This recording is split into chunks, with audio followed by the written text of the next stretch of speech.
Noah builds an ark. Noah had a wife and 3 sons.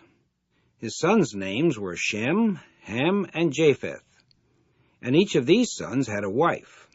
So there were 8 persons in Noah's family.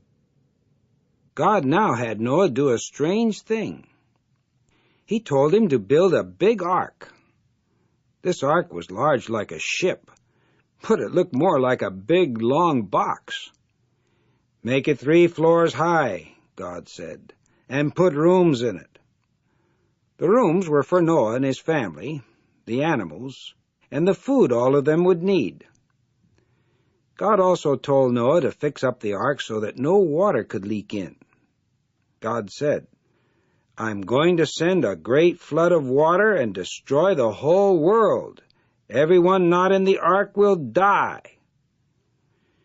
Noah and his sons obeyed Jehovah and started building. But the other people just laughed. They kept on being bad. Nobody believed Noah when he told them what God was going to do. It took a long time to build the ark because it was so big. Finally, after many years, it was finished. Now God told Noah to bring the animals into the ark. God said to bring in 2 of some kinds of animals, both a male and a female. But of other kinds of animals, God told Noah to bring in 7. God also told Noah to bring in all the different kinds of birds. Noah did just what God said. Afterward, Noah and his family also went into the ark. Then God shut the door. Inside, Noah and his family waited. Just imagine you are there in the ark with them, waiting. Would there really be a flood as God said? Outside the ark, the people went about their life the same as before. They still did not believe that the flood would come.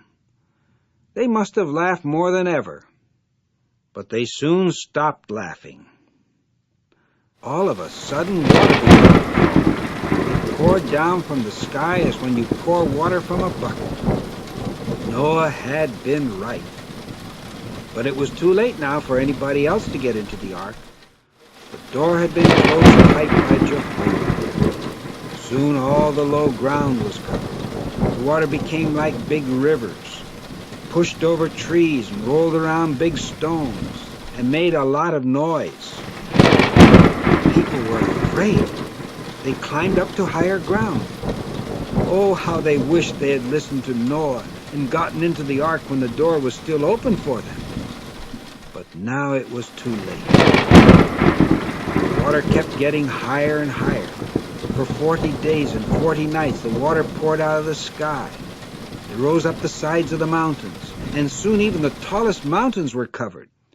So just as God had said, all the people and animals outside the ark died, but everyone inside was safe. Noah and his sons had done a good job building the ark. The water lifted it up, and it floated right on top of the water. Then one day, after the rain stopped falling, the sun began to shine.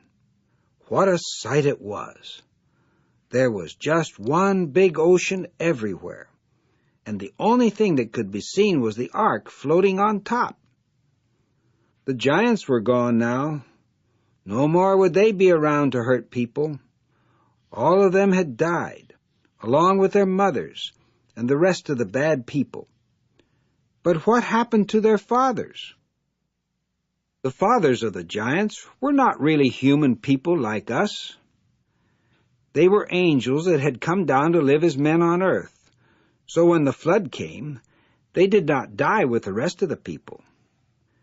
They stopped using the human bodies they had made and went back to heaven as angels.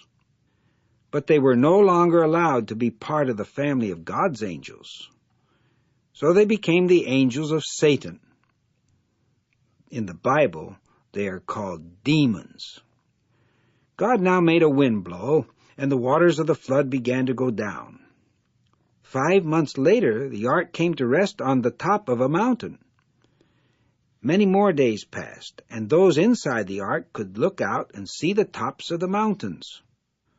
The waters kept on going down and down. Then Noah sent out the dove a third time, and finally it found a dry place to live. God now spoke to Noah. He said, "Go out of the ark. Take your whole family and the animals with you."